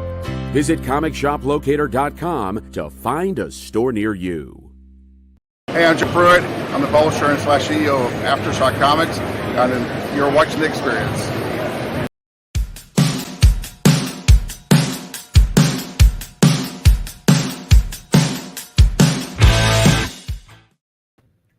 All right, and we're back, and JD has a great reference. You have been recruited by the Star League to defend the frontier against Zur and the Kodan Armada. That was a great movie, actually. That's what happened to your missile command buddy, probably, buddy. Right? No, actually, he became a social activist in Philadelphia. Believe it or not. Well, there you go. JD says he did not have to look that up. I love that movie as well. That's another one. I'm glad they did not do a part 2. Okay. Because that was a one-shot movie. You cannot make it a part 2. It wasn't going to work. And who was the actor? He was the guy that played the young Clark Kent in the first Superman movie, wasn't it? Is it that guy? I think it was. I feel like it was. I could be wrong. Lance Guest? I kind of feel. Who are we talking about? I feel like it was. Wait, the movie was The Last Starfighter, right? Yeah. You're talking about the main guy. Is that Lance Guest? I thought it was. I could be wrong. I've been wrong about a lot of things. My memory's not so good anymore. Last Starfighter. Let's see. I definitely want to see who that is. It kind of looks like him. I don't know. No, it's not him. Not him, though. I can see why you would think that, though. Oh, no, it is Lance Guest. Okay. Yeah, it is. Yeah, and I can definitely see why you think so. No, it says so right here. It's Lance Guest. That's awesome. Yeah. And Robert Preston, that was the old guy. And then Battle Beyond the Stars with John Boy Walton. That was horrible. That movie's kind of fun, though. What's that? All right, you know what? Let's do. Wait, what? Battle Beyond the Stars? Yes. That I had heard a rumor about that movie. Actually, that's one you should put on your list. That was horrifically bad. Robert Vaughn. Oh my God, it was horrible. Right. Oh man. All right, so let's do Amazing Spider-Man number 600, signed by John Romita Jr. We have one available for $69.99. I was told that movie was predominantly made to try and test a lot of special effects. Really? Okay. Yeah, and now again, I'm sure when you make a movie, you plan to release it, but yeah, that was post Star Wars, wasn't it? I feel like it was. Yeah, I think so.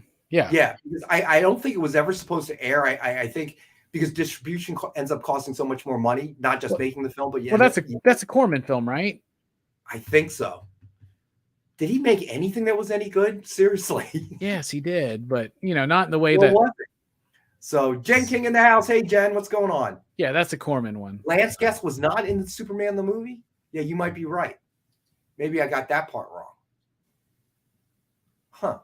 So who was the kid in? Wait. Now I think that kid, the guy that you're talking about, the guy who played him as a teenager. Yeah, the teenager in high school. Christopher Reeve dubbed the voice, right? Yeah. I don't know who that guy was. Hold on. First movie. Rex is determined to find it out now. I guess, you remember things a certain way. What do they call it? The Mandela effect? Yeah, right? Yeah. For sure. Like the famous, let's see, Gene Hackman, Marlon Brando, Gene Hackman, Ned Beatty, Margot Kidder.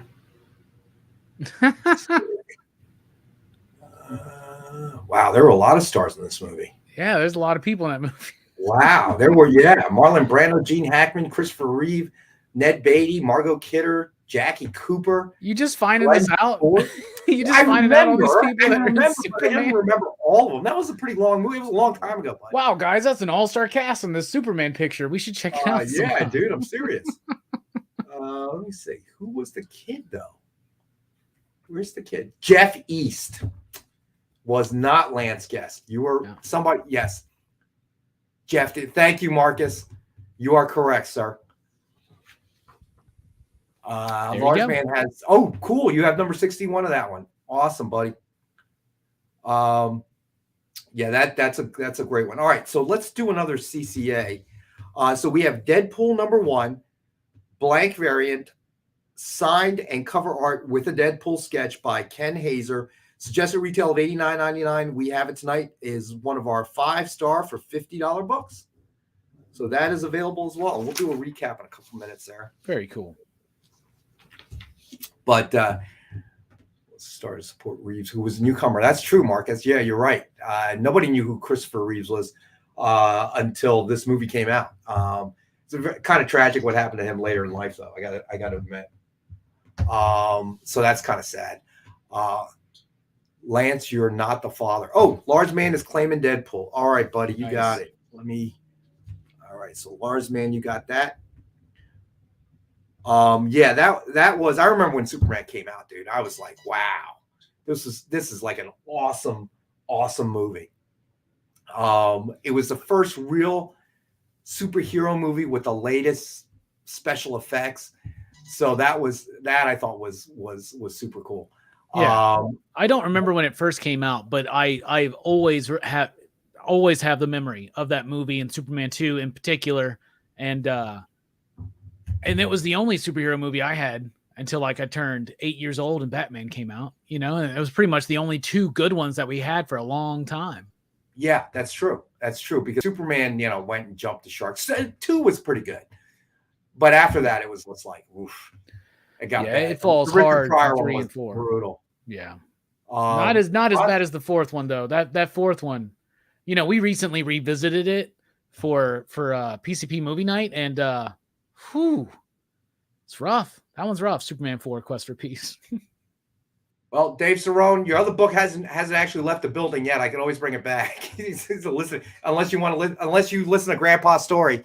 Ron says The Last Starfighter would be a great movie to remake today with the special effects that you have. I would agree with that. But it was such a nice story. I don't. The remakes can sometimes go real bad. It just you have to listen to the interview. Oh, the mute Kryptonian. Yeah, that's right. That's right. And 2, Jack O'Halloran. Wasn't he like a professional wrestler at one point in his life, I thought? I don't know. But I remember who you're talking about. Yeah. The character's name is Non. So that's right. That's right.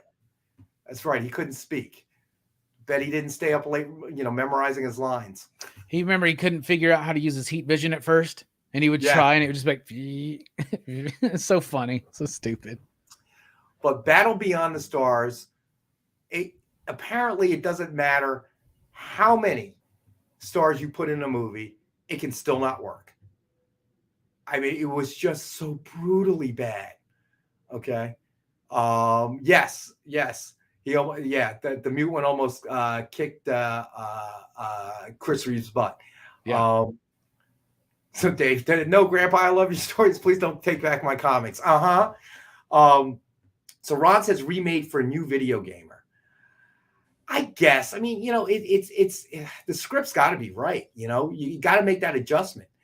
So 15 minutes. So let me go through real quick. We'll do a recap of the best offer books of the night. So we still have Justice League Endless Winter #1, signed by Ron Mars.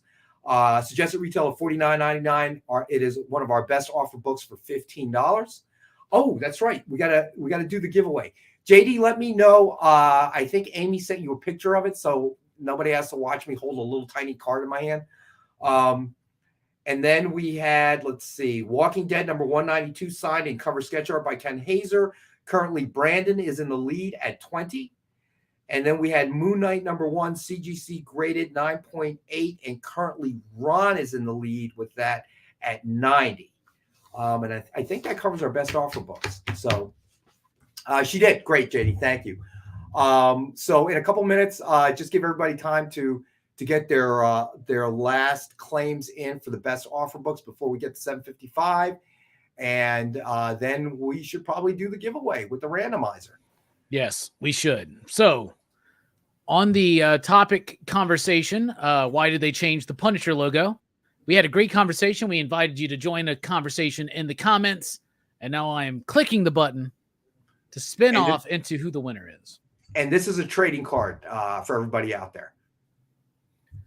Yeah, that's what the winner is. So it is Berserker. Berserker. Not familiar with that person, but we had a lot of new people comment on the video, so we'll definitely reach out and try to get the information and then send it to you, Rex. Sounds good. Berserker.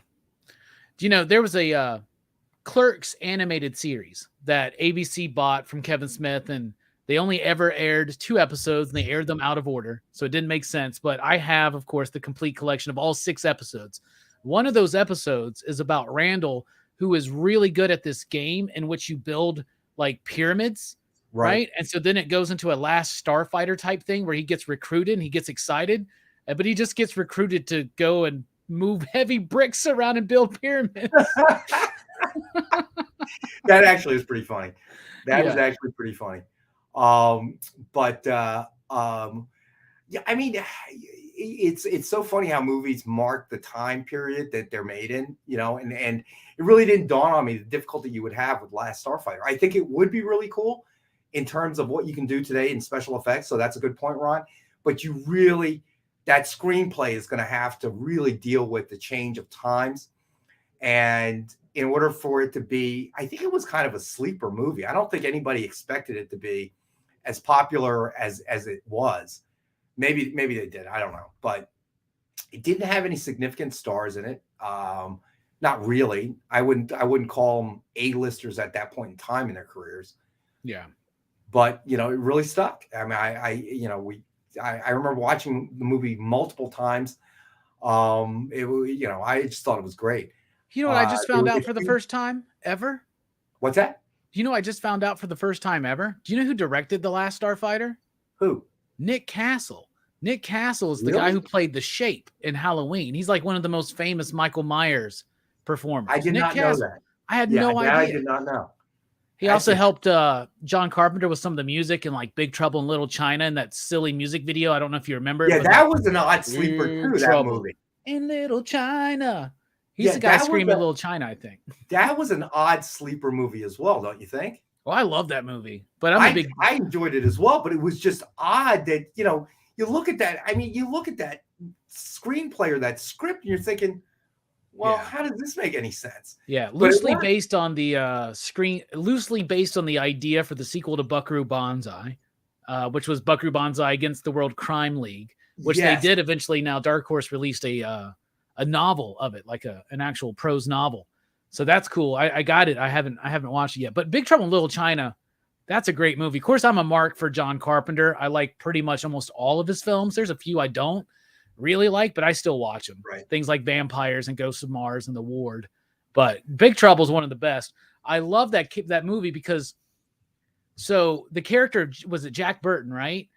He's like, he thinks he's the John Wayne of the movie. He thinks he's the star, but he's not. He's just a buffoon, right? And it's so hilarious that movie is done. We covered it last year. Also in that movie. She was on fire. I mean, she was definitely an actor at that point.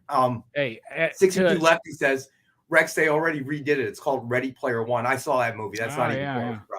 I was about to say, to an 8-year-old Rockin' Robbie, Kim Cattrall was definitely an A+. I'll tell you that. Oh, no doubt. I mean, come on. Can she be my babysitter? Halloween is one of the best horror movies ever. It was. I definitely would say it was in my top 20. Although it did not hit. Did it hit the top 10? The top 20 that we did.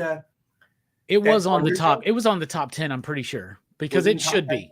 It should be. That's a master class in building suspension and tension in a film. Big Herm, thanks for joining us, buddy. You know what? I'm going to do a quick recap of everything that is not sold. And we've got 10 minutes left on the best offer books. All right. So as usual, we have the Dynamite 10-pack reader set. That's 10 random Dynamite titles with a cover price of $3.99 or higher. And we do it as we always do as a thank you to our viewers. $5 for the 10 books, so 50 cents a copy. Then we had Ben Reilly SpiderMan #1 variant signed by Dan Jurgens. And we have one available tonight for $39.99. And it is number 10 of 60. and Big Herm 62. All right, so hold on. So and then we had Justice League Endless Winter, number 1. Oh wait, did you throw up the Ben Reilly? That's all right. Here we go. Justice League Endless Winter number 1, signed by Ron Mars. Suggested retail $49.99. It is a best offer book starting at $15. So currently, no one has actually put a claim towards that. Let's see. Larsman took that one. Then we had Death of Wolverine number 1, Dynamic Forces exclusive, signed by J.G. Jones. And we have one available for $39.99, and it is 2 of 340. Then we had Wolverine number 1, signed by Benjamin Percy. And we have one available for $29.99. And we have one available at that price, and it is number 2 of 100. And let's see. Then we had Amazing Spider-Man number 600, signed by artist John Romita Jr. And we have one available for $69.99. And it is number 37 of 125. Let's see. Larsman picked that one up. John Spilios. Okay, so Walking Dead number 192, signed with cover sketch art by Ken Hazer. Suggested retail of $89.99. It is a best offer book with Brandon in the lead at 20. Then we had Moon Knight number 1, CGC graded 9.8. Suggested retail of $89.99, and currently Ron is in the lead at 90. Let's see, that was which is 1 penny above MSRP. It's hilarious. And then we had the Iron Man Mega Pack, suggested retail of $270, and we have one kit available tonight for $150. It includes Iron Man number 1, signed by Greg Land, Invincible Iron Man number 1, signed by David Marquez, Civil War number 1, signed by Charles Soule, and cover sketch art by Ken Hazer, and then Iron Man number 1, CGC guaranteed 9.8. And we have one kit available for $150 tonight. And then we had Barbarella number 8, Derek Chu, virgin cover, suggested retail of $50, and we have one available for $40. That is a cool cover. Yeah, it is. And then, yes, it was Porky's, I think, right? She was in Porky's. She was the gym teacher, I think. She was in Porky's, and she was also in Police Academy. Oh, yeah, that's right. But the first one I remember her in, because I didn't recognize her as being that in Porky's. I haven't seen Porky's forever. Do you know, I still think that is the highest grossing, not highest grossing, but most profitable Canadian film ever made, I think, is still Porky's. Really? I did not know that. All right, and the final book of the night, Red Sonja number 7, virgin cover, suggested retail of $50, and we have one available tonight for $40. Well, yeah, she is the like a gym teacher or something, or yeah, I remember that. Yeah, I remember that now. I haven't seen Porky's in forever. You know, Bob Clark, who did Porky's, also did Christmas Story and Black Christmas. So same director. It's interesting. Yeah, it is interesting. I mean, you think about all those movies that came out during that time, things that wouldn't work today. Porky's would not work today. You'd have, I think I read an article the other day talking about that, how Porky's would not work. They called her Lassie in Porky's. Yeah, I mean, if you tried to produce that kind of film today, it would not work. It would not be happening. It's just interesting how times have changed. I mean, maybe like a direct to video or something. I mean, do they still make countless American Pie sequels? Because American Pie to me kind of felt like the 90s version of Porky's, almost in a way. Right? It was, but that was again the 90s.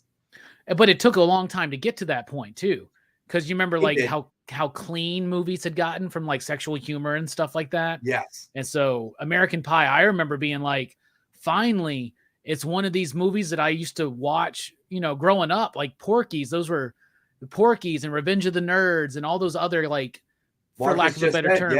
Yeah, those TNA kind of comedies. Yeah, those TNA comedies, right? And they went away for a long time, but then they came back. American Pie, Road Trip, Old School, and I don't even know. I think maybe they found their way out again, but everything's a cycle. They'll be back.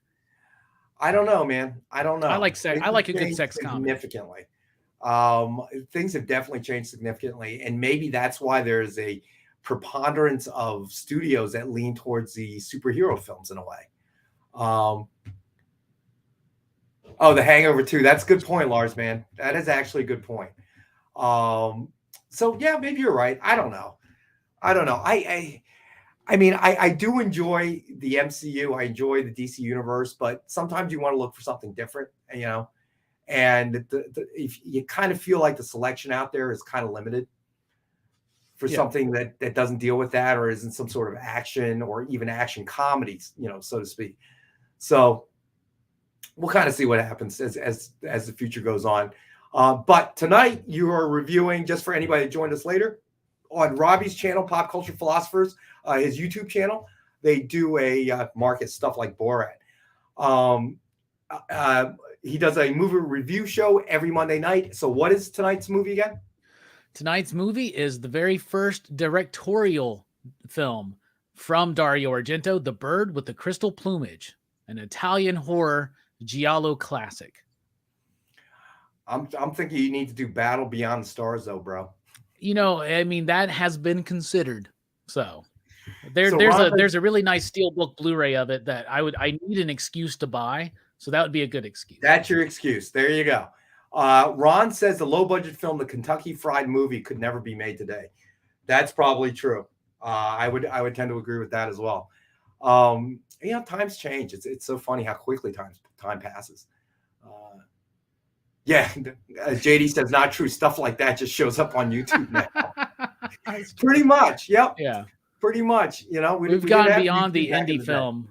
We've gone beyond the indie film into TikTok era. So I guess. Yes. So yeah. Well, you wonder how much of creativity is pulled in that direction now that normally would have been indie movies or shorts or whatever the case may be.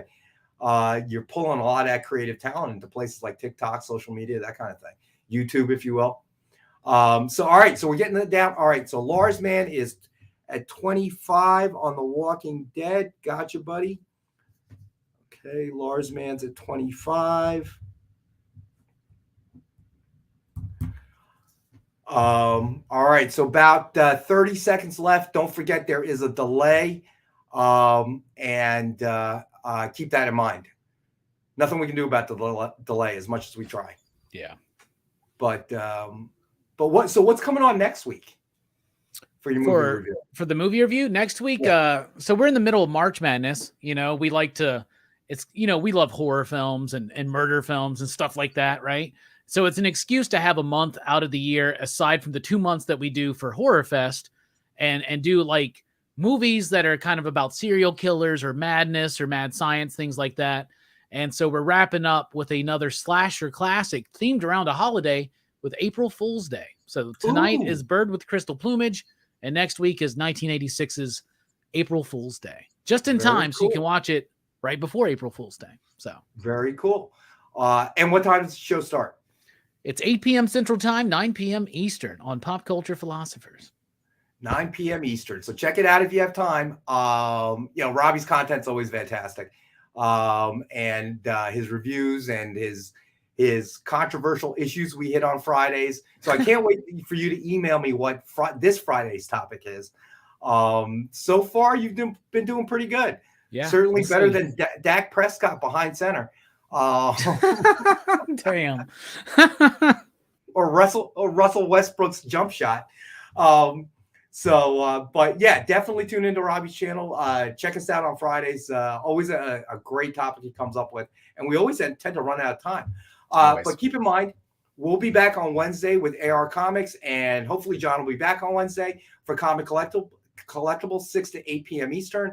And then we will, Nick will be back on Friday night on The Experience from 7 to 8 for original art. Always a great show. Lots of interesting original art to see there. And a lot of the pieces are Nick's or Spencer Beck's, and there's always a great story behind each individual piece. So if you are not an actual collector of original art, it's still a great show to watch, just to see the origins of maybe some of your favorite characters. So would definitely suggest you tune in for that. And then Mishmash is up tonight with Jen King. So definitely check that out as well. if you have time. And as always, I want to say thank you to all of our viewers. Keep in mind that we will do the drawing for the contest on Robbie's Friday show.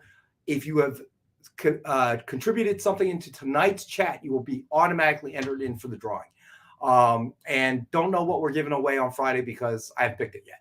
But I will do it within the next day or two. And definitely check it out Friday evenings on Robbie's channel, Pop Culture Philosophers. But again, I want to thank everybody. For me, it's the best part of my day. Best part of my job is to be here and hanging out with Robbie and the viewers out there. And I want to thank JD, our producer, for taking care of things behind the scenes. And Spam. Oh, I so want to buy the Spam Yahtzee. When I saw that was available, I so want to buy the Spam Yahtzee. No, you need to buy actual Spam, cut it into little chunks, and then mark your little numbers on it and play with real Spam. Dude, that's greasy. One time only. Yeah, I know, right? Like we need to clean the table. You gotta have the Spam game. You eat the game. No, just go to the supermarket and buy a real can of Spam while you're playing, my friend. You don't have to eat the game. That's not necessary. So again, thank you to all the viewers out there. We'll be back Wednesday and Friday. So have a great night, everyone.